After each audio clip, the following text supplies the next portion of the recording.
India 24/7 में आपका स्वागत है। मेरा नाम अंसार सिद्दीक़ है।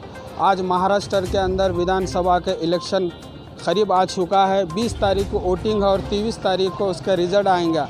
आज हम उदगीर के अंदर देखते हैं कि उदगीर की जनता क्या कहती है। आज उदगीर शहर के अंदर किसको दूल्हा बनाकर यहाँ से घोड़े पे बिठा के विधानसभा तक लेकर जाएंगे, या तो भालेराव साहब रहेंगे या संजय बनसोड़े साहब रहेंगे।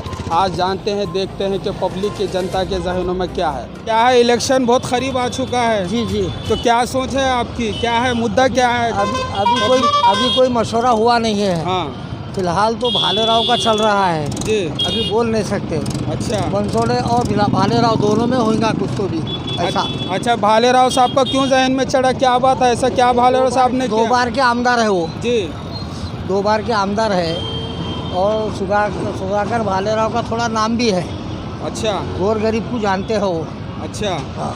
तो संजय बनसोड़े साहब को 5 साल मिला था। 5 साल में से 2 साल तो कोरोना के गए, 3 साल काम विकास किए बोल के बता रहे हैं। संजय बनसोड़े साहब ने विकास किया हालत तो बहुत सारे चीजें बता रहे हैं। काम किए हैं जी, लेकिन मुस्लिम समाज थोड़ा नाराज है। अच्छा, क्या वजह है नाराज होने? बीजेपी से वो मिल गए ना, अच्छा, इसलिए थोड़ा नाराज है, बाकी कुछ भी। इसी के वजह से आज भालेराव साहब को वोट डाल देंगे आप? बिल्कुल ठीक है, कोई बात नहीं। Thank you. सर्वप्रथम आमचं मत हे विकासाला. विकासाला म्हणजे आता सांगायची आवश्यकता नाही की विकास कोण केले उदगीर तालुक्यामध्ये, उदगीर आणि जळकोट तालुक्यामध्ये. विषय महत्त्वाचा आहे की हा मतदारसंघ राखीव आहे, परंतु आता नावालाच राखीव उरलेला आहे. एवढा मोठा प्रचंड प्रमाणात ह्या मतदारसंघात विकास झालेला आहे. आणि विकासाचे आता मी काही वेगळं काही सांगायची गरज नाही की काय काय विकास झालेला आहे. आणखीन काही आपका क्या कहना है इस बारे में? मेरा कहना कुछ नहीं, जो गरीबों का मंत्री है हम उनके पीछे हैं। कौन है मंत्री गरीबों का? सबका भाऊ एक ही भाऊ, संजय भाऊ।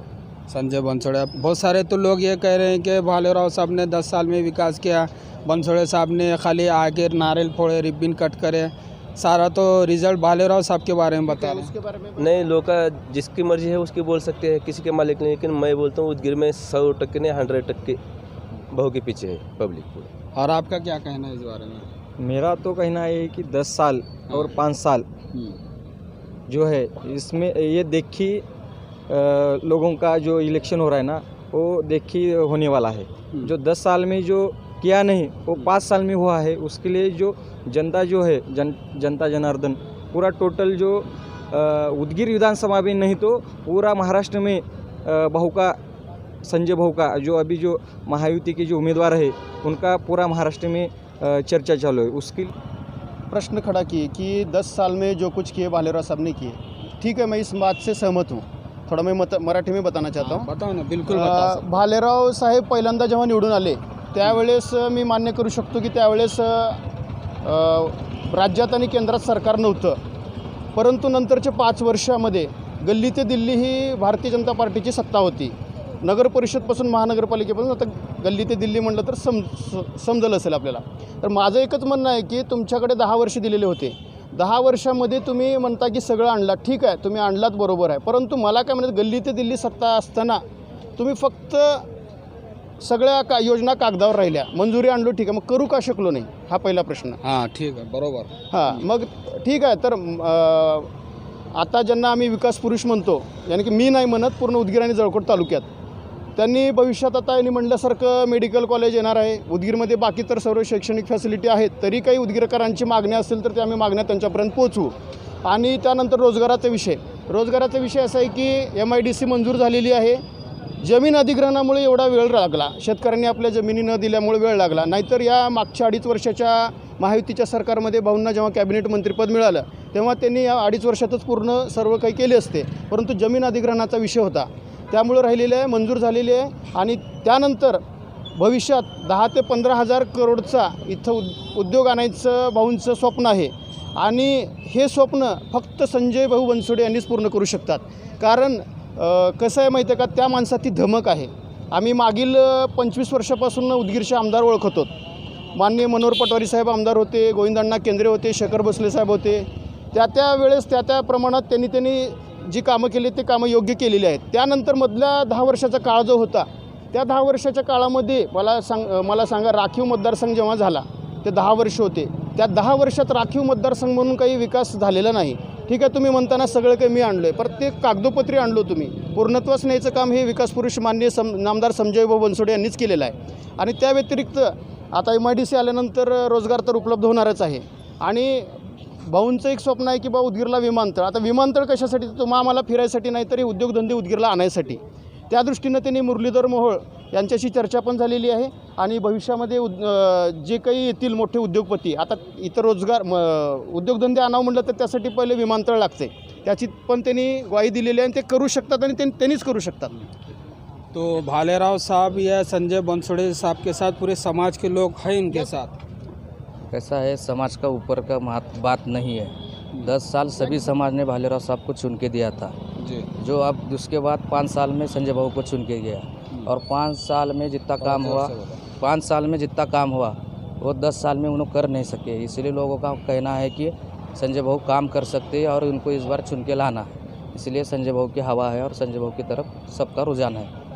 उदगीर के अंदर हमारा सर्वे चालू है इलेक्शन की वजह से, मगर कहाँ पर भी गए तो हमारे संजय बनसोड़े साहब की तारीफ़ सुनने में आ रही है, क्योंकि उदगीर के अंदर हर कदम कदम पर ऐसे विकास नज़र आ रहा है. जो संजय बनसोड़े साहब को 5 साल मिले थे, 5 साल तो 2 साल तो कोरोना के लिए गए, 3 साल के अंदर इतना सारा विकास किया. जब हम जीत के आएंगे तो इससे भी ज़्यादा बहुत सारे विकास करने वाले हैं, ये बता रही है जनता. फिर मिलेंगे छोटे से ब्रेक के बाद. आता सध्या जे निवडणूक आहे 20 तारीखला, त्या 20 तारीखच्या का निवडणुकीमध्ये संजय भाऊ बनसोडे थांबलेले आहेत. त्यांना सर्वजण बहुमताने निवडून द्यावे, कारण त्यांनी विकासाचे कामं भरपूर केलेले आहेत. आणि का महाराष्ट्रामध्ये नंबर 1चे त्यांनी सध्या आता कॅबिनेट मंत्री म्हणून होते. विश्वास नेऊ शकतात अशी क्षमता आणि बुद्धिमत्ता आणि त्यांच्याकडे आहे. म्हणून येणाऱ्या काळामध्ये आम्ही सर्वसामान्य जनता संजयभाऊ बनसोडे साहेबांना 100% विजयी करणार असा निर्धार आमचा आहे आणि आम्ही 100% त्यांना विजयी करू. बहुत काम करे उन्होंने बनसोड़े साहब. क्या क्या काम करे? तहसील का करे, कोर्ट का करे, इधर का करे, उधर का करे, सब. मैं तो अंगूठा छापा दूँ. फिर भी बहुत अच्छा काम करे बनसोड़े साहब करे काम. बनसोड़े साहब. और आप क्या कहना चाह रहे हैं, आपका नाम क्या है? शेख असलम. शेख असलम साहब, क्या काम करते हैं आप? गिलाव बांधकाम. गिलाव बांधकाम करते हैं. आपकी नज़र में कौन से पार्टी है? बनसोड़े साहब काम तो अपने को दिखाना. हाँ, बनसोड़े साहब ने काम किया वो आपको नज़र आ रहा है जी. क्या क्या काम किया? इसका तहसील का करे, हाँ. तो इसका चौरिशाने का करे, काटना बने. हाँ. 2-4 काम करे ना. अब क्या काम करते हैं फजल भाई? मैं कंस्ट्रक्शन का करता हूँ, कॉन्ट्रैक्ट. अच्छा, उदगीर के हैं आप रहने वाले? प्रॉपर उदगीर ये महल्ले के रहने वाले हैं. वार्ड क्रमांक 2. तो ऐसा क्या नज़र में आप किसको वोट देने वाले हैं? तुतारी को देने वाले. तुतारी को देने वाले. क्यों, किस बात से देने वाले हैं आप? परिवर्तन. परिवर्तन क्या किए उन्होंने? विकास कुछ नहीं किए, मगर अभी इंशाल्लाह देखेंगे, आगे करेंगे. अब बहुत सारे लोग तो ये बता रहे हैं कि 10 साल उनको मौका मिला, उन्होंने कुछ उदगीर का विकास नहीं किया. बहुत सारे काम किए हैं. क्या करें उसमें से गिन के बताइए. बहुत सारे जो लिम्बोटी के पानी का है वो सब उन्होंने किए. बहुत सारे बिल मंजूर उन्होंने किए, उस टाइम में हुए वाला है. सिर्फ कामयाबी ये सरकार में हो रही है. ये सरकार में कामयाबी हो रही, तो वो सरकार में क्यों नहीं हुई? तो 10 साल उनको मौका मिला, इनको 5 साल मौका मिला. 10 साल में उनको मौका नहीं मिला, मगर इनको 5 साल में मौका मिलेगा काम करने. अभी इनकी किस्मत है इनकी कि जो इनको कैबिनेट मंत्री पद मिला, उतना बड़ा पद नहीं था उनके पास. अभी इनके पास पावर थी, इसलिए इनके कामें दिख रही हैं. अभी देखेंगे जब इनके पास पावर आएगी, जब ये भी करेंगे. अच्छा, ठीक है. आपका क्या कहना है, रुझान किधर है, भालेराव साहब या बनसोड़े साहब से? भालेराव साहब. संजय बनसोड़े. संजय बनसोड़े साहब. किस ताल्लुक से संजय बनसोड़े साहब को आप पसंद कर रहे हैं? ताल्लुक़ का तो सवाल ही नहीं आता. आप खुद भी उदगीर देख के बोल सकते हैं कि संजय बनसोड़े क्या करे हैं. संजय बनसोड़े साहब ने अभी एक शख्स ने एक बात बताया कि ये सारे काम भालेराव साहब ने किए, संजय बनसोड़े कुछ भी नहीं किए. तो ये क्या है? भालेराव साहब तो 10 साल आमदार थे, ये पूरे उदगीर को मालूम है. और 5 साल सत्ता में थे, केंद्र में भी सरकार थी, फिर मंत्रालय में भी उनकी सरकार थी, लेकिन काम तो कुछ करे नहीं उन्होंने. अब लिम्बोटी का पानी जो बोल रहे हैं लोग, वो बिल्कुल गलत है. क्योंकि तुम साहब का विकास भी देखें, संजय बनसोड़े साहब का वो एकदम 1 नंबर है. उन्होंने काम करे तो फिर अब तक करे क्यों नहीं?